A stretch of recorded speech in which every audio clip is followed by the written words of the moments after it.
Hello and welcome everyone to this conference hosted by MS Focus, the Multiple Sclerosis Foundation. I'm your host, Casey Minnis. I'm Director of Communications for MS Focus. And today I'm joined by Marina Moldavskiy, who will be talking to us about movement as medicine. After the presentation, we'll open it up to your questions and comments. Now I'm delighted to introduce our speaker. Marina has been an exercise specialist and clinical research coordinator at the Shepherd Center's Crawford Research Institute and the Eula C. and Andrew C. Carlos MS Rehabilitation and Wellness Program for over 7 years. She's also a certified yoga instructor and teaches yoga for MS. We are so delighted to have her here today talking to us. A little bit more about Marina. She enjoys reading, exploring new places, staying physically active outdoors, practicing yoga, and advocating for health and wellness. So she really practices what she teaches, and she's going to bring this important topic to us. Marina, thank you for being with us, and I'll turn it over to you. Thank you so much, Casey, and hello, everyone. Thank you so much for joining. Thank you, MS Foundation, for inviting me. I'm so happy to do this and share what I'm so passionate about. I hope everyone is nice and comfy and maybe has their water and snack nearby should you need it, and maybe a pen and paper handy so that you can jot down your questions or submit them through the chat box so that we can address them at the end of this presentation. So without further ado, let's begin. Okay, so it seems that everywhere we look, we see and we hear that exercise is so important and it's so good for you and you must do it. But why? I actually ask that question a lot. Well, please allow me to share and maybe remind some of us who already know what the benefits of exercise are and how those benefits might motivate you to start moving and keep moving and doing exercise. We'll discuss how to approach exercise and adapt it to your own body and symptoms. We'll identify common barriers to exercise and possible strategies to overcome them. And we'll also discuss and identify some resources that you might turn to engage in exercise. And finally, as you can see, we'll put it all together and move together to give you something that hopefully you can take away with you and incorporate almost daily. But again, don't worry, we'll have time for questions, so please save them to the end. All right. So, what and why exercise? We know, based on a lot of evidence, that that exercise has positive benefits that impact your cardiovascular function, your muscle function, your balance, your mobility, bone density, cognitive function, mood, pain levels, spasticity. We also know that exercise has brain health benefits. So a little more than what we just typically think of, because we think moving our muscles and that's what exercise is about. But we know that exercise impacts neuroprotection, neuroregeneration, neuroregenesis, and neuroplasticity, which is a term that you may have heard used before. What it means is that your neurons are literally changing their function, chemical profile, and structure to allow the brain to reorganize itself in order to form new neural connections to compensate for the MS and adjust accordingly to respond to new situations. For example, let me give you an example. When you're performing exercise and you're engaging pathways in your brain that are not typically engaged when you're not performing exercise. Seems pretty self-explanatory.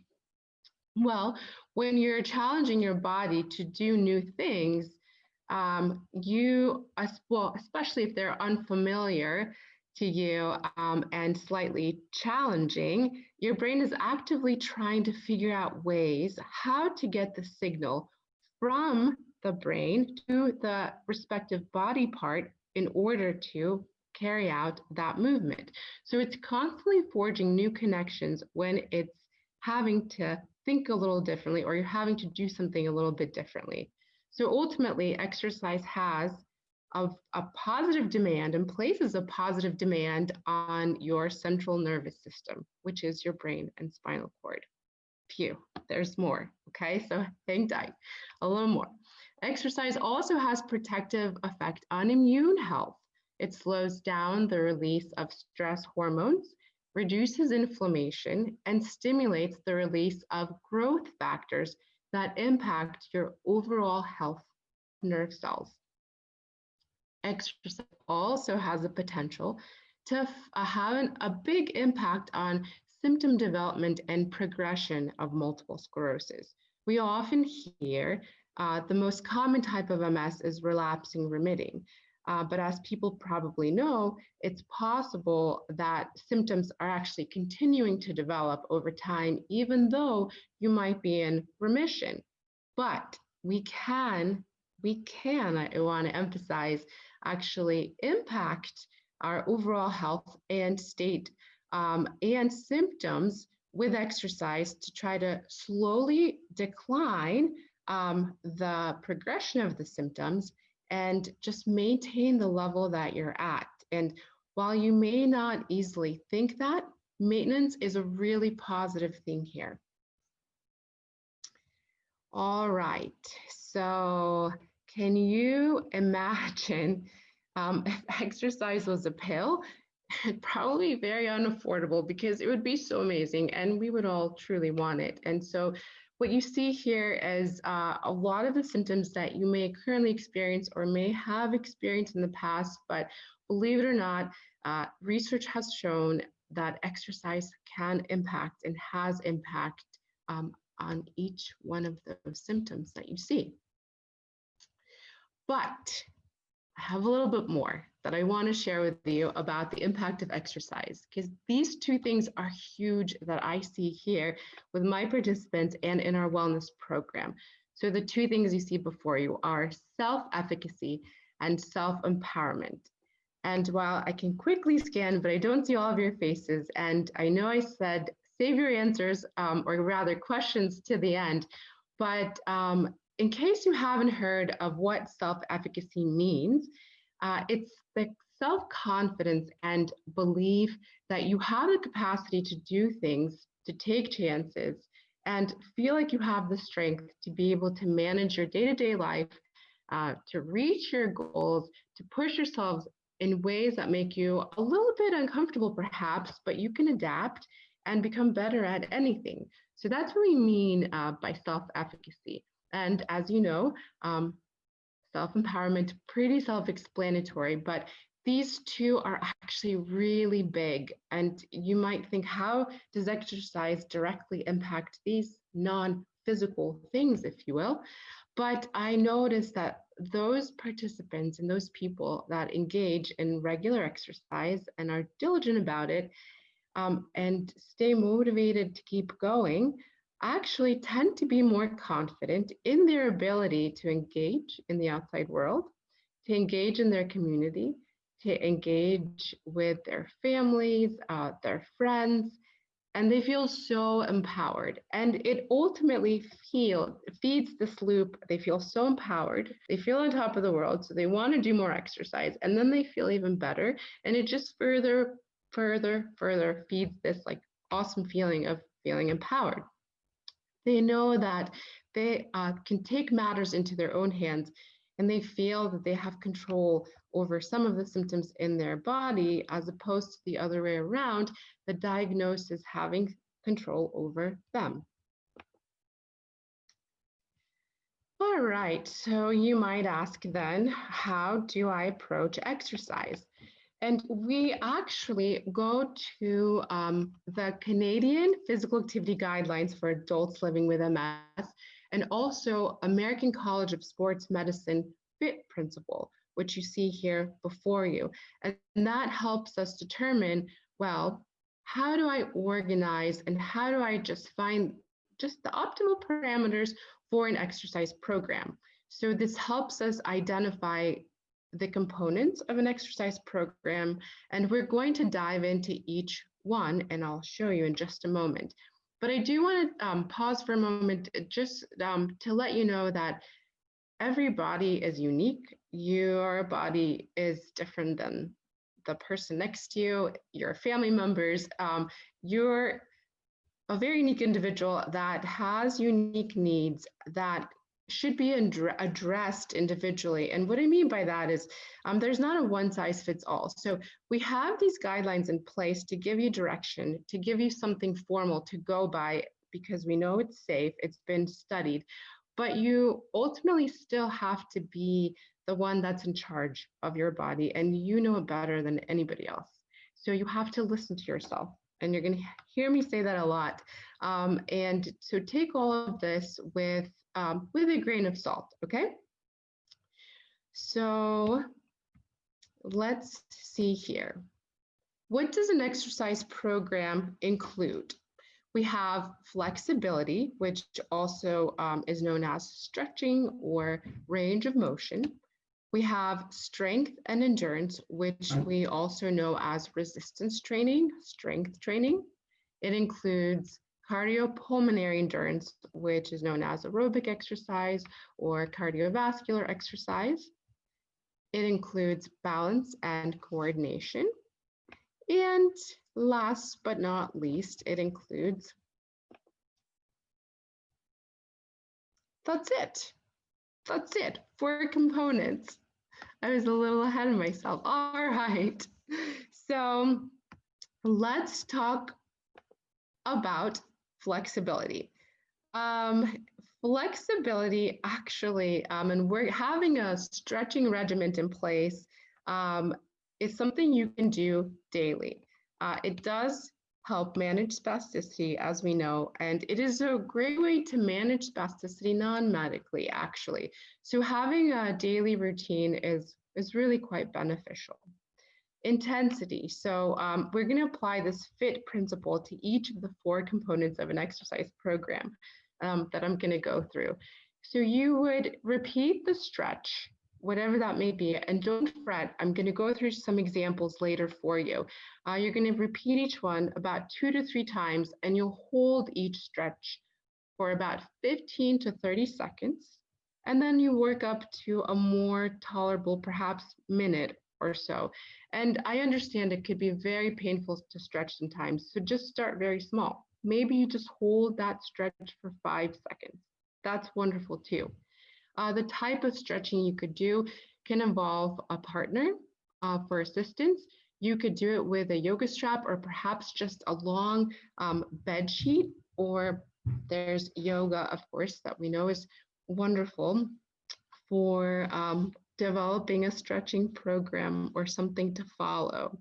But just listen to your body, which again, you're going to hear me say that a lot. For the next component, we have our aerobic component or cardiovascular training.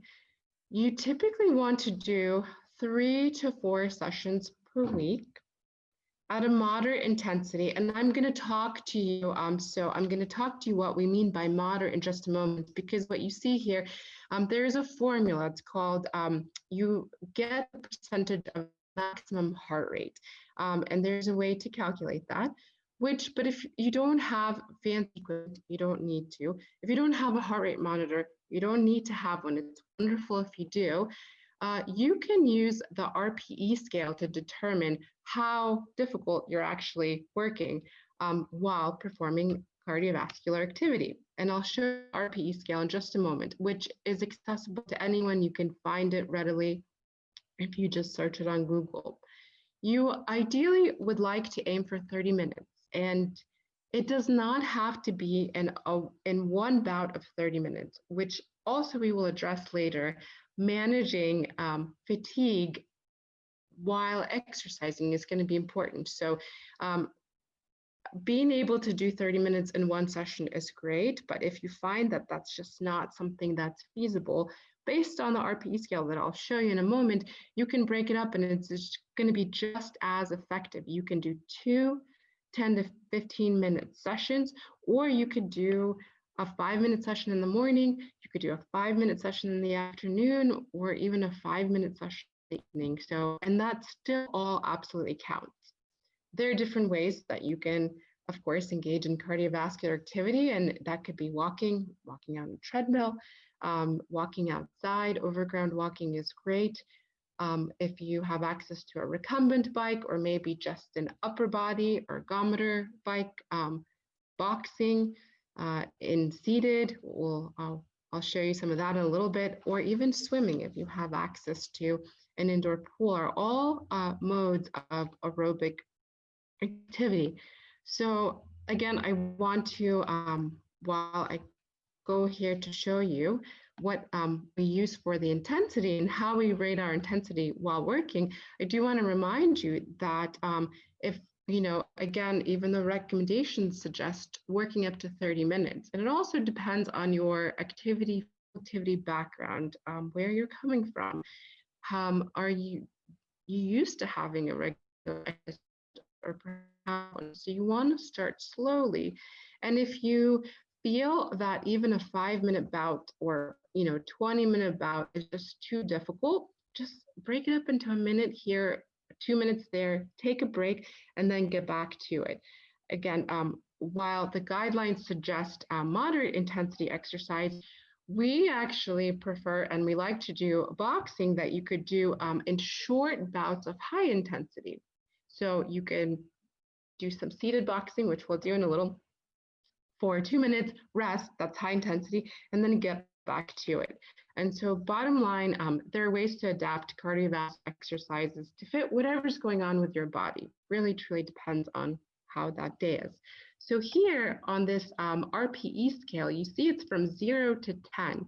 And we actually recommend that you work in this 4 to 6 range. Maybe some of you have seen this before.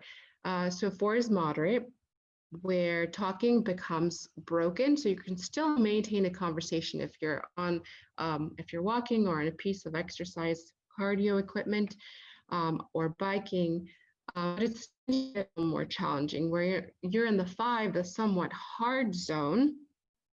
Here, you can still talk, but your breathing is heavier.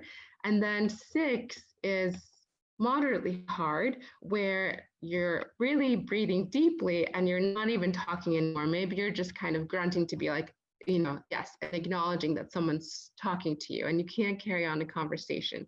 So you don't have to stay in the 6 or achieve the 6 on the RPE scale and stay in that range. It's okay to start and be at a moderate 4. It's still great.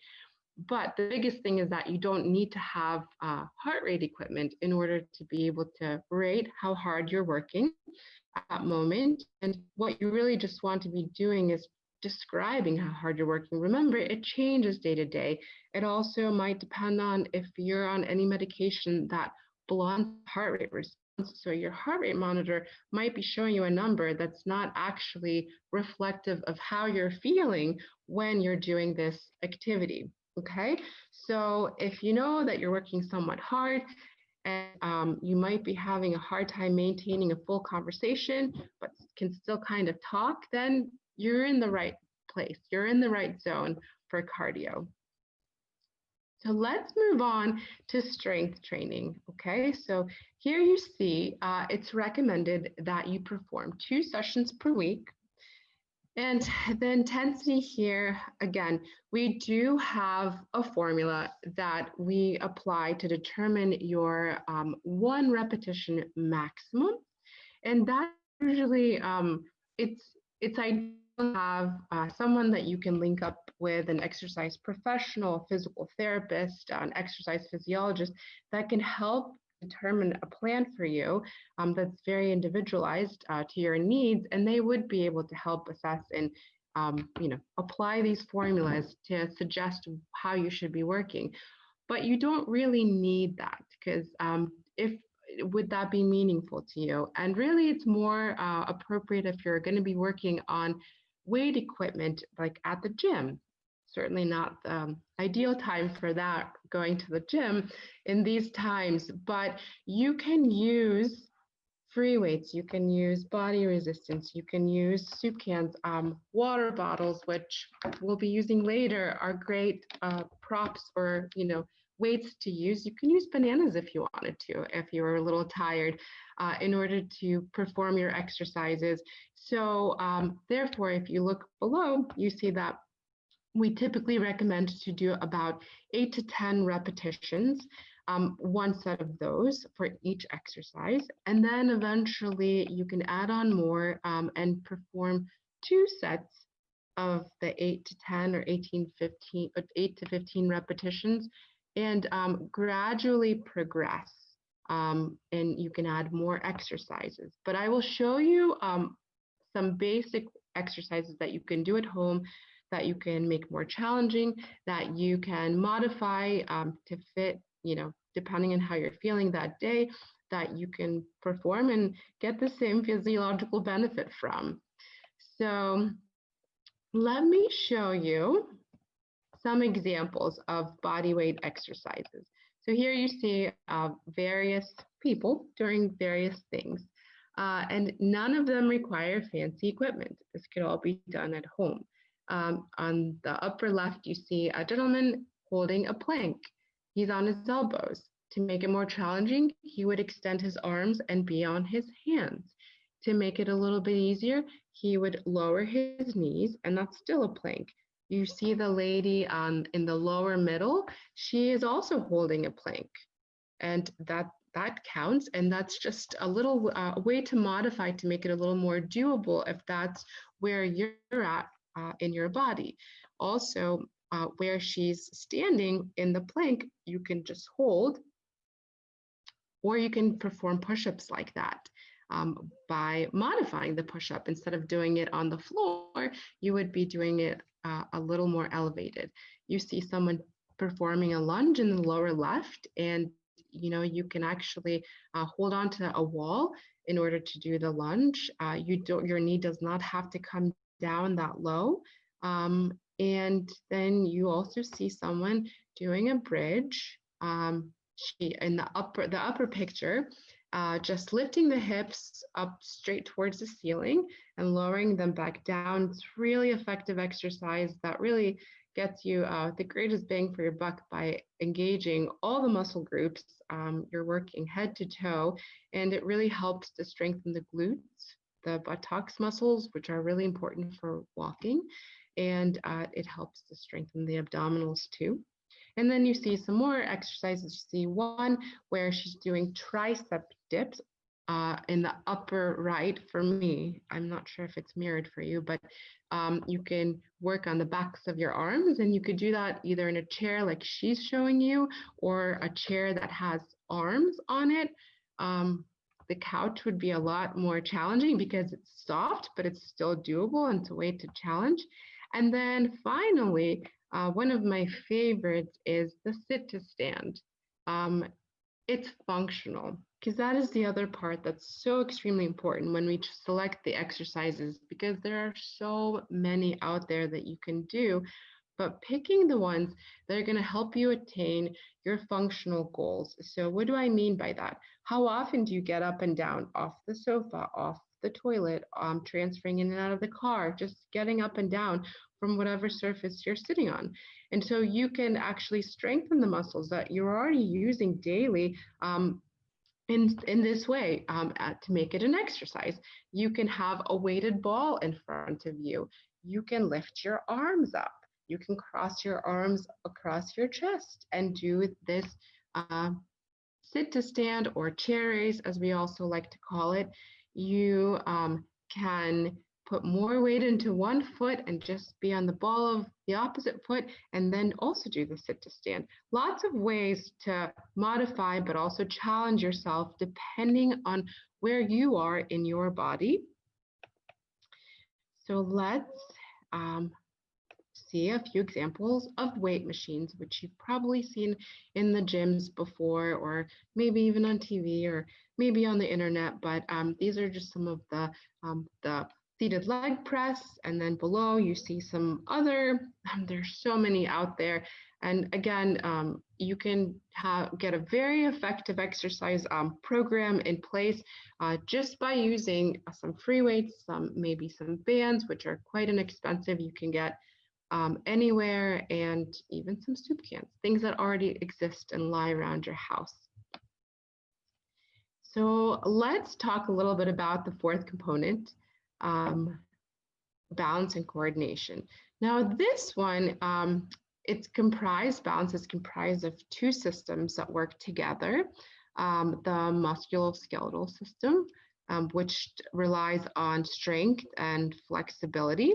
You need to have that and have the coordination in order to help you keep your balance. So that also includes ankle strategy, hip strategy, and some of the stuff that would be addressed in physical therapy, specifically if you were to work on those things. But it also involves the eyes, the inner ear, and the somatosensory and proprioception, which is where your limbs are in space. It's hard, and because it's so very individualized and everyone, again, is so unique, there are not specific recommendations for balance and coordination. In fact, neither of the set of guidelines really address that in specifics, like as concretely as they do with strengthening and aerobic exercise. But there are ways that you can challenge your balance and coordination, which we know is so important because it's a way to prevent falls. And you want to be able to comfortably and safely walk across the lawn to maybe to the mailbox if you needed to. So what are some things that we could do to work on this? Well, simply at home, if you're doing something crazy, I would always say, please have somebody nearby so that you're safe. But if you're standing up to perform your evening, nighttime routine, to brush your teeth, wash your face, you can hold on to the counter, right, to the sink, and then you could just lift one leg off the floor. It doesn't have to be very high. You maybe can just lift the heel up so you're on the tiptoes with the other foot firmly planted, and then you just switch sides. You can hold on to the sink in front of you and just place your feet in tandem, one in front of the other. You can stand like that, making sure you're holding on to something, and close your eyes. So those are some ways to challenge and work on your balance. Now, if you were in an environment where you're working with somebody, an exercise professional, you would be doing activities on surfaces that are compliant or that are soft. You would most likely be in, or potentially in parallel bars, or just in a safe environment, of course, with standby assistance and a gait belt. So you would be able to do work on some more advanced balance and coordination tasks. However, you could still very well do this at home. If you've ever taken Tai Chi, or if you've ever seen classes on exercise, those big Swiss exercise balls, those are really great to challenge your balance and your coordination. And we'll get to that part in just a little bit. I'll address and identify some resources for you where you can find videos to follow just from your own home. Okay, so we're going to switch gears a little bit and talk about potential barriers to exercise, some myths that unfortunately are still circulating around exercise with MS, and then some strategies that may help overcome these barriers to take those steps towards engaging in regular exercise. So what are some myths that are still circulating around that people with MS shouldn't exercise? People with MS can't get stronger. People with MS can't improve endurance. Exercise will cause a relapse. It will exacerbate symptoms, and no pain, no gain mentality. Believe it or not, We still hear that a lot, even from members coming in from the community into the rehab and wellness clinic that are still told by some of the neurologists that they see that they should not be exercising. So what are some potential ways or what are some potential barriers that we do actually frequently experience just as humans that pertain to exercise? Lack of energy, fatigue is a huge thing, of course, huge symptom and complaint.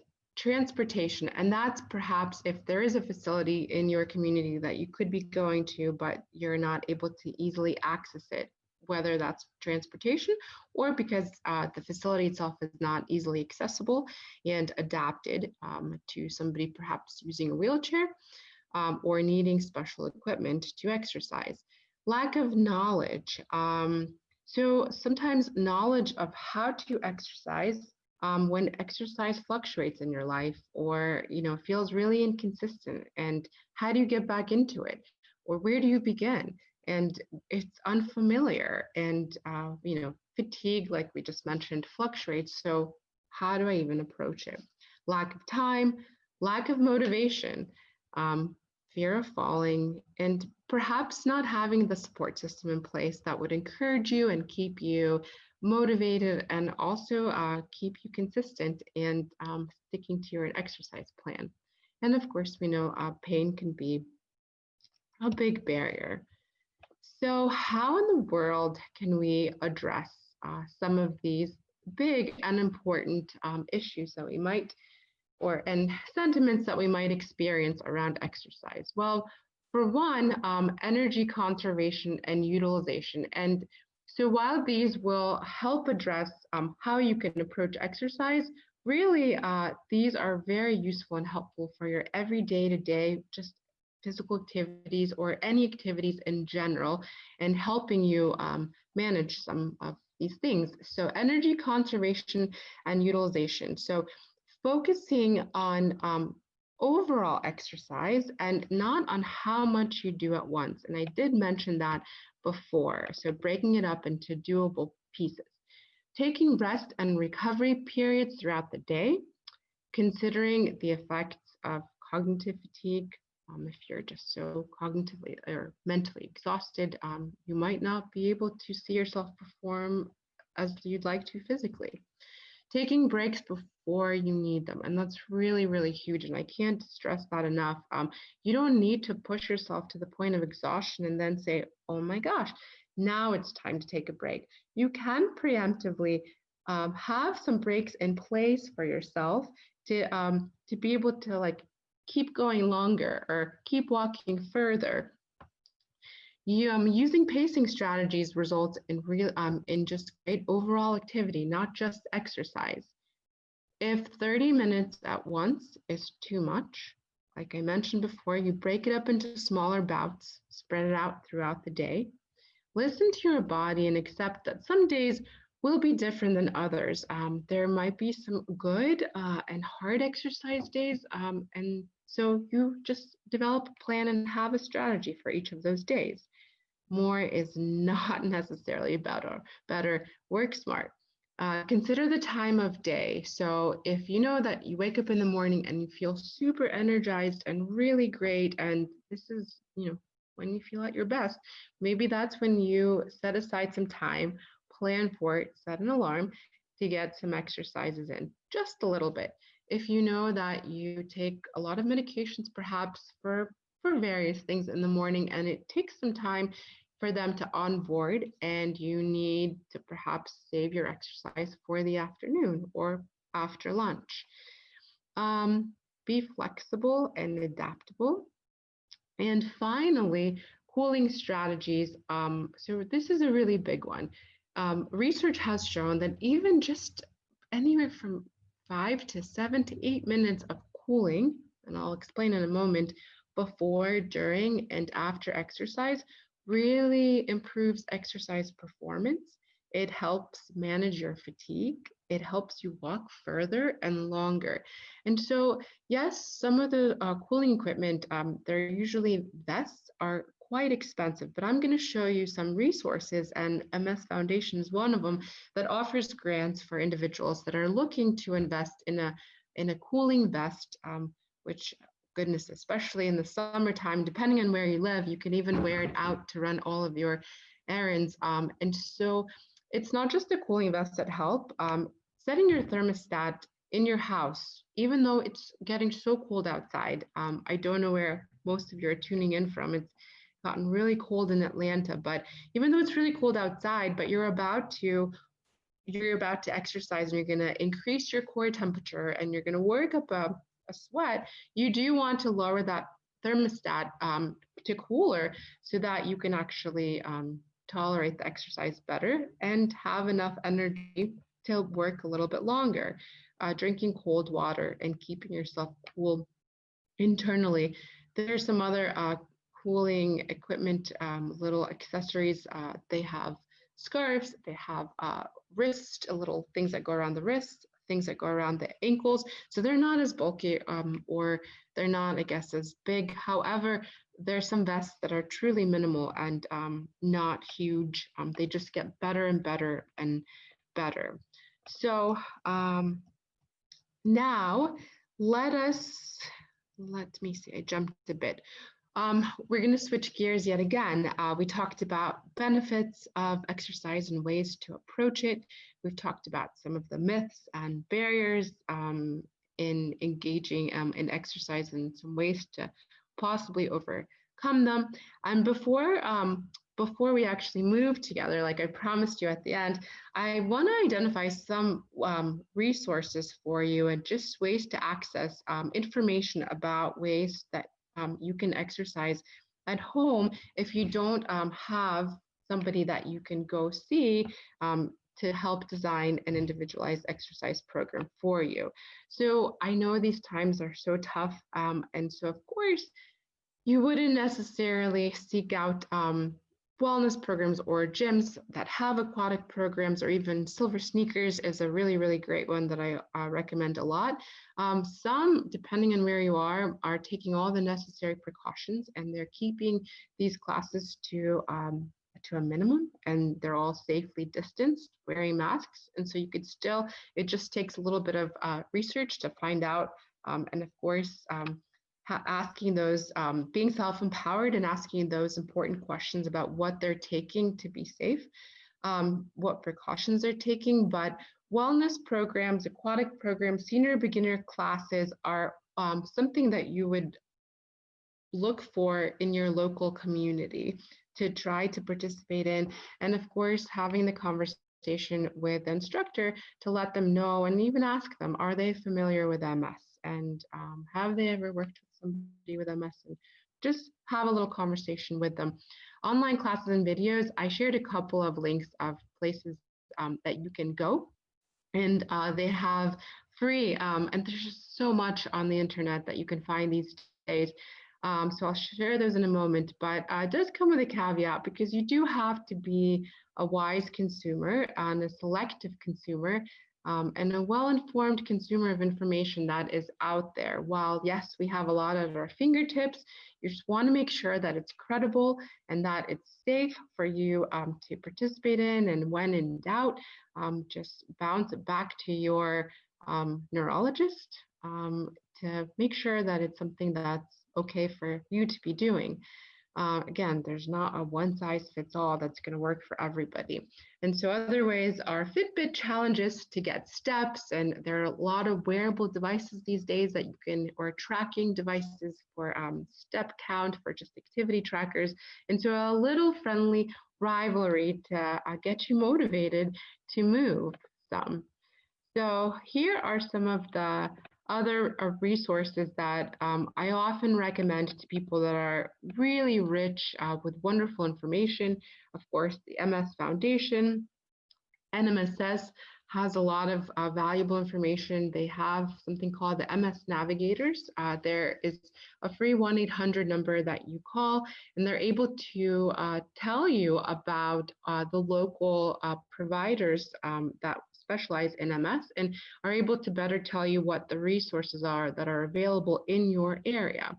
Can Do Multiple Sclerosis is an awesome organization in place for resources, also does webinars, pooling programs. So the MS Foundation is one of them, and MSAA, and they do have applications that open up at different times throughout the year and that do require referral from your neurologist and usually assessed either by your neurologist, or if you do happen to be seeing an occupational therapist or a physical therapist, they can help you fill out that form.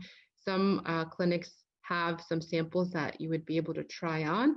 And I know it doesn't even sound like something that to consider now since we're getting into the colder temperatures, but it really is important to help manage your fatigue and also to hopefully make you feel good so you want to exercise and so you're not so just wiped. Online workouts that I just mentioned, I have a couple examples.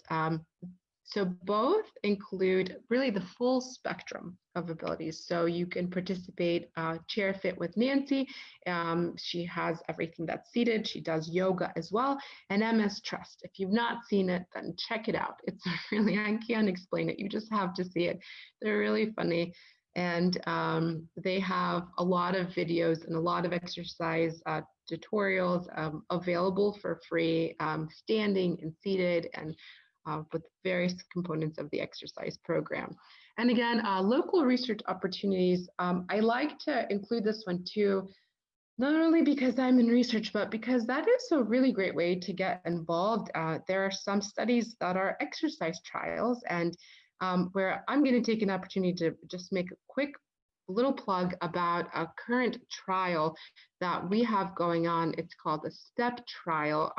It's the largest exercise trial to date with individuals living with MS, and it's at multiple sites. I'm not gonna spend much time reading each place to you, but if you're tuning in from perhaps Alabama or even Georgia, or if you're in Wisconsin or Ohio and some of the other places, then it might be worth looking into, because the recruitment is still happening, and you would be paired with an exercise coach to exercise twice a week for 4 months, possibly from your home or possibly from the facility. And so clinicaltrials.gov is a good place for you to be able to scope out what are some of the local or opportunities to do research that could be physical interventions that don't have to be invasive or pharmaceutical interventions.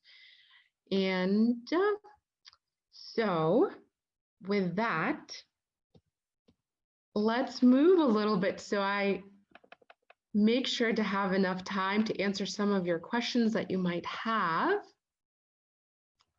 And I'm just gonna stop sharing my screen for a moment.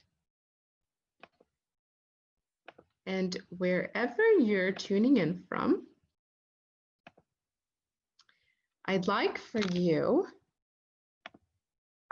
to maybe grab a water bottle, ideally 2, or maybe you have something nearby that you can use for weights, and I'm gonna actually switch seats here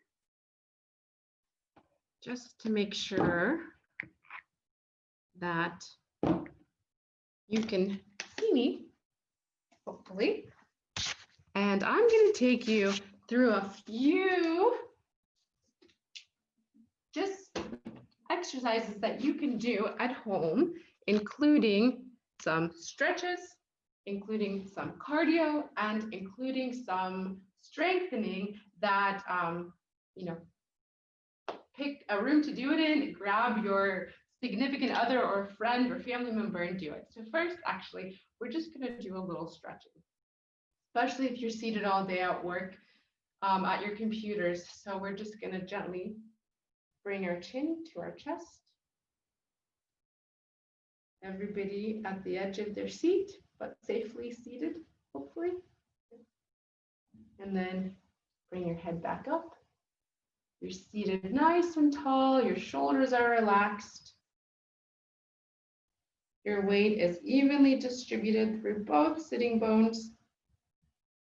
feet firmly planting through the floor, into the floor, and you're just slowly bringing your chin to your chest and then lifting your head up. Maybe take the eyes up towards the ceiling. They get tired too. And there are muscles there that also need stretching and strengthening. Good. And then inhale your shoulders. So reach your shoulders up towards your ears and then just relax. Good. And once again, reach your shoulders up towards your ears and then release them down. And now we're just going to do some shoulder rolls. You can use your elbows to help you, or you can keep your hands in your lap still, just bringing the shoulders up, back, and around, squeezing your shoulder blades together. Good. Nice for postural muscles. And then we're going to reverse those circles, bringing the shoulders forward. Nice, just like that. And then just shake out your arms. Very good. And then inhale your arms up. So you're just reaching up towards the sky. Your shoulders are still relaxed, and take your gaze up. Good. And then lower the arms down. Inhale your arms up again, and then make a big circle with your arms. Good. And this time, inhale your arms up, make a big circle with your arms, and just fold forward at your hips. So if you need to place your forearms in your lap for support, feel free to do so, or just allow your belly to rest on your thighs and let your head and your neck go. Let gravity help stretch you here. Feels good, especially if you're seated all day. Good. And then slowly, slowly, slowly, you're just gonna stack your spine back up to its upright position. If you're able to join me here, you're gonna bring whichever left or right ankle on top of the opposite thigh. If you have a chair in front of you, you can place the leg in front of you. But if this is accessible for you, just gently ankle over the thigh. If the knee is really high up, then your hip is really tight. So just notice that, and that's okay. Good. And my hands are just gently resting, one on top of the thigh, the other over the ankle. I'm not squeezing or gripping anything. And then I'm just going to gently bring my sternum, my heart forward for a little deeper hip stretch. And then very slowly, be kind to your body. Just release that leg. Don't just drop it and let it go. And then switch sides. Bring the opposite side. So these are nice little stretches to do. Maybe set an alarm or timer every 5 or 10 minutes. Easy peasy. You could be anywhere and doing these. Good. So same thing on the other side. Notice the difference. One side might be a little more tight than the other. That's okay. Nuances, and that may vary day to day. And then just slowly release that leg. Very good. One last little stretch. We're going to inhale our arms up, and then we're going to reach the back arm for the back of the chair, and the front hand is going to reach for the opposite. So I'll give you left and right. We might just be facing in a different direction. So I start by inhaling my arms up. I'm going to take my right, so take your right hand to the back of the chair and your left hand to the opposite thigh, outer right thigh. Does require a little bit of brain work here. So it's good. Challenge your brain. And then just allow yourself to stretch here a little. Rotation's nice for the spine. Make sure you're still breathing. Don't hold your breath. We tend to hold our breath when we're working so hard or focused or concentrating, and then slowly release. And then we're going to inhale our arms up. And now the opposite side, whichever side you did. This is my left arm going back, my right hand to the outside of my left thigh, and just a little rotation here. Feels good. Feels pretty awesome. And then just slowly release back to center. Okay, now pick up your weights if you have them, or you have some air weights, or put on your imaginary boxing gloves, and we're just going to box for a little bit. We stretched, we're loosened up our arms and shoulders, and we're just gonna box. Okay, so we're just boxing. And here you can set an alarm, you can set a little timer for 20 seconds. We're not gonna go through the full recommended guidelines as far as the repetitions and how long we're gonna do this, but I just wanna show you, you can get your heart rate up. Just challenge somebody and watch how challenging it is, and very beneficial too. And then you just rest.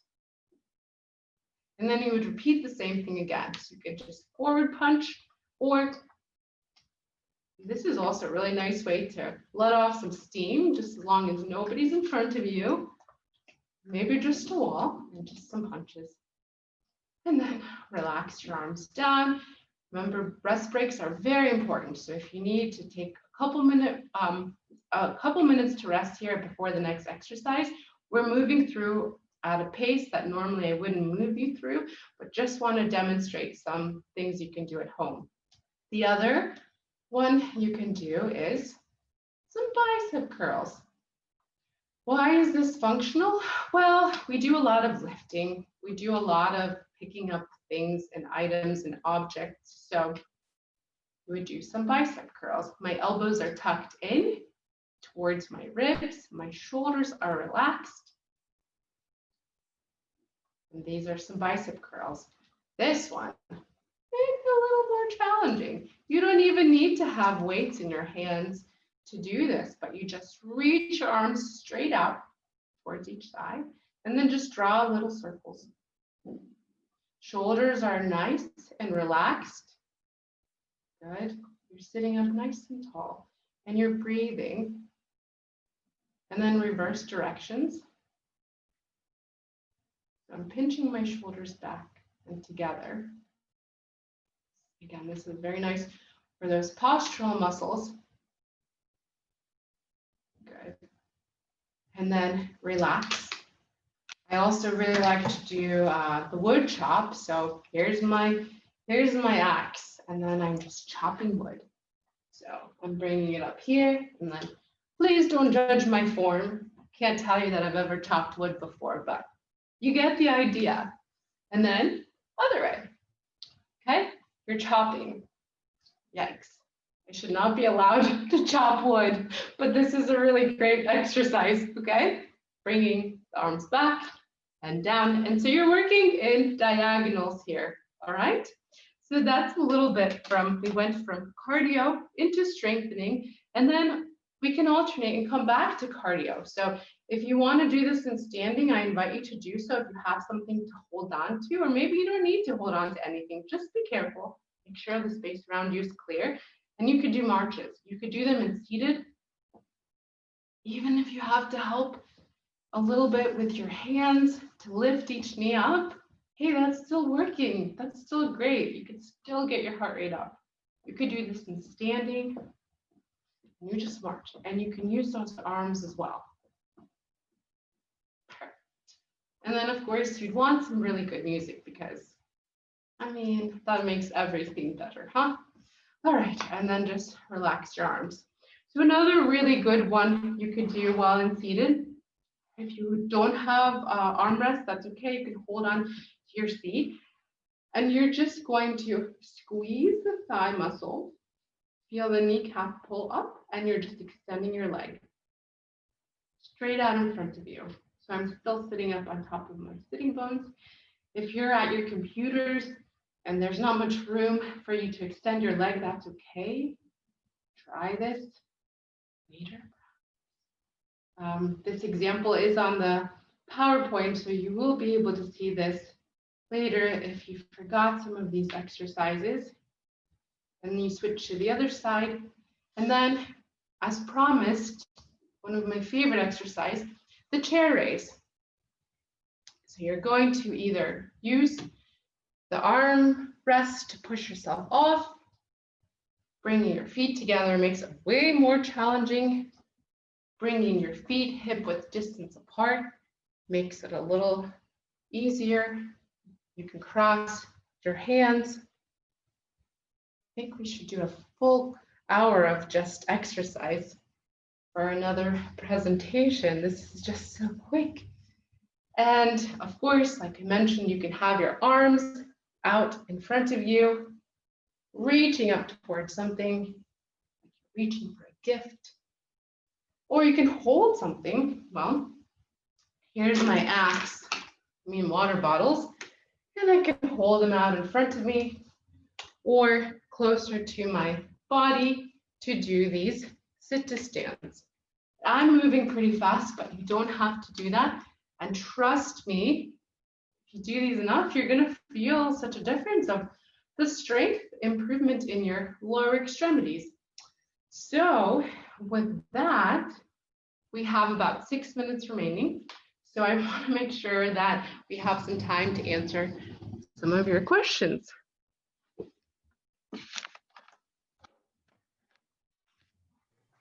Okay. So that was fun. Thank you, Marina. So let's get into some questions. Let me ask our listeners. If you would like to ask a question, you can do that in a couple of ways. First of all, you can send that in the chat box. If you are on a mobile device, you touch your screen. If you are on a computer, you click your screen. You should see a button that says chat. That will allow you to type in a question, hit enter, and it will send. Now, if you would like to come on the line and ask your question live, then you need to raise your hand. You can do that if you are on a computer by clicking the participants button, and that will show a raise hand button at the bottom of the participants window. If you are on a mobile device, you touch your screen and you hit the button that says more with the dot, and that will give you a raise hand option. So our first question was, let me see here, we got a lot going on in the chat. Robert says, the summer issue of MS Focus magazine has an article that says HIIT is good exercise for people with MS. What do you think? Hi, Robert. I think that is excellent. So HIIT stands for, in case everyone doesn't know, it's high intensity interval training. And so I know very briefly I mentioned that even though the guidelines suggest that we work at a moderate intensity for cardio exercises, the high intensity bouts of, say, boxing or just something that you're doing for 30 seconds to a minute at a time at a high intensity, pretty fast, maybe heavy ropes that you're using is really effective to really also get that heart rate up and give you that same physiological benefit. So yeah, and there's more rest breaks there too, so absolutely. Okay, we have a comment from Doris who says, Marina, miss you at the Wellness Center, enjoying Aqua UA Fitness and your STEP program. Hi, Doris. I miss you too.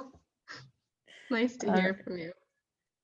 Angela asks, for the chair raises, would coming down and hovering over the seat instead of actually sitting have any benefits in terms of balance or coordination? Oh, yes.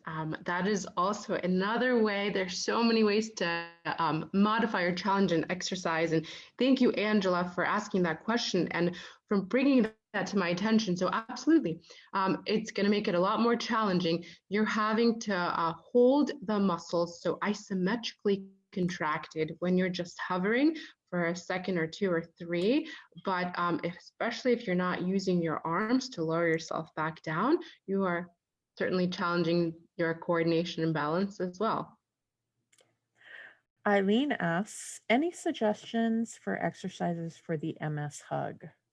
Oh, Eileen, thank you for your question. I wish I wish there were some magical 5 or 4 or however many exercises that I could direct you to specifically, but just an overall exercise program that includes all of the components we discussed is beneficial to just your overall well-being. It's hard to say that there is a group of exercises that would work for something that a lot of people experience. So. Susan would like to know, should you exercise if having an MS exacerbation? So it's depends on a lot of things actually, and the severity of your symptoms, and if it's a pseudo relapse, if it's a full blown relapse, and that's something that would be worth asking your neurologist first, or calling if there's a call center, so to speak to a nurse practitioner first to clear you to do the exercises, because that's truly dependent on you and how severe it is. So.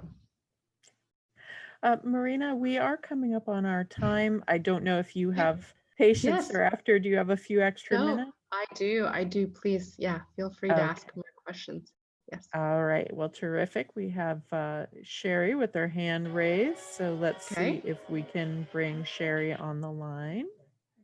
Relating to the question about the MS hug, one of the things that I found very beneficial is to sort of massage the intercostal muscles between your ribs on whichever side is the tightest. You can even do it on both sides at the same time, and it sometimes will loosen the hug. Another thing that I've found helpful is drinking very cold water. It may seem counterintuitive, but sometimes the hug gets worse when we're internally more heated. Thank you very much for that, Sherry. Okay, and our next question, Annette says, I have lesions on my spine, which makes lifting my arms difficult. What exercises would you recommend for upper body? Okay, so if you're able to get into that tabletop or quadruped on hands and knees position, that's a good way to statically strengthen your arms in the plank position. So modified plank to on your knees to full plank if you can hold even with your forearms supported or on the ground. It's a nice way to strengthen. It engages all of the muscles, head to toe. That's just one that quickly comes to mind because you don't actually have to do lifting in order to do strengthening. So for something that I just demonstrated with 2 water bottles, if I'm seated and I have my water bottles next to me, my elbows tucked in towards my ribs, you can just move the arms out and then back in. You're working the rotator cuff muscles, which are the very small for stabilizing muscles of the shoulder joint. You can do that. Some other exercises that do not require lifting the arms, even just holding a weight in front of you strengthens statically. So again, I wish I could connect you with somebody that would be able to, assess everything, your strength, and then help guide you for an individualized program. But that's a place to start. Okay. We had a question from Pat, who is asking, what are the consequences of a more sedentary lifestyle if someone is kind of just going from bed to the couch to the kitchen to bed? I don't want to, thank you for your question, Pat. I don't want to scare you, but there's so much research that suggests shortened lifespan. Sedentary lifestyle leads to a lot of other comorbidities that then perpetuate the cycle. Your strength diminishes, your desire to do things diminishes, mood, sleep is impacted, your quality of life diminishes.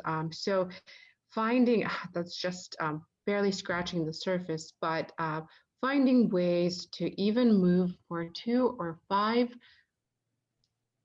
7 minutes, some way in your day can help significantly. Just motion is lotion, as we say here in the clinic. Okay, Terry asks, what exercises can you do to strengthen the muscles, to build muscles around the knee if your knee is hyperextended all the time? Example, to be able to do squats. Okay, the knee extension exercise that I demonstrated seated in the chair is a good one. If it's difficult to lift your leg while you're seated, you can do this exercise while laying on your back and maybe sitting like in hook lying or with your back supported and just squeezing your thigh muscles as if you're flattening the back of your knee against the bed and just releasing. So squeezing and releasing. They're called quad sets. That's a good way to strengthen the knee extensors and that help with the hyperextension. All right. And our next question is from Irina. She asks, is it more beneficial to do 15 minutes exercises daily than 30 to 60 minutes twice a week?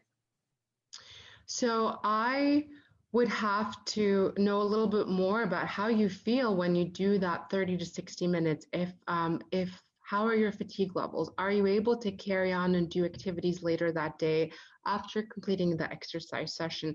How do you feel the next day? Do you feel absolutely wiped and then probably hesitant to get back to doing things? Or do you feel great and on top of the world? So really that would be very specific to how you feel after performing that, bout of exercise. All right. And Mike asks, any suggestions to do if all your weakness is on one side, like total left side weakness? You mean like head to toe, or any suggestions as far as exercises? I would still say exercise on both sides, because even the strong side, right, that supports you, that helps probably take over and do more of the tasks to help compensate for the weaker side. So, gosh, how about, I guess, can you ask a little more specifically? There are exercises, there are lots of them, and it's good to strengthen both sides. Maybe what specifically are you looking to strengthen? So, where is it? It's hard to say to just focus on the upper extremity and not the lower extremity. We want both arms and legs strong. So, I'm not sure. Yeah, maybe a little clarify that question or. Okay, we'll see if Mike wants to come back to us. Okay, bear with me. He says mostly in the lower left leg. So what kind of exercises can you do?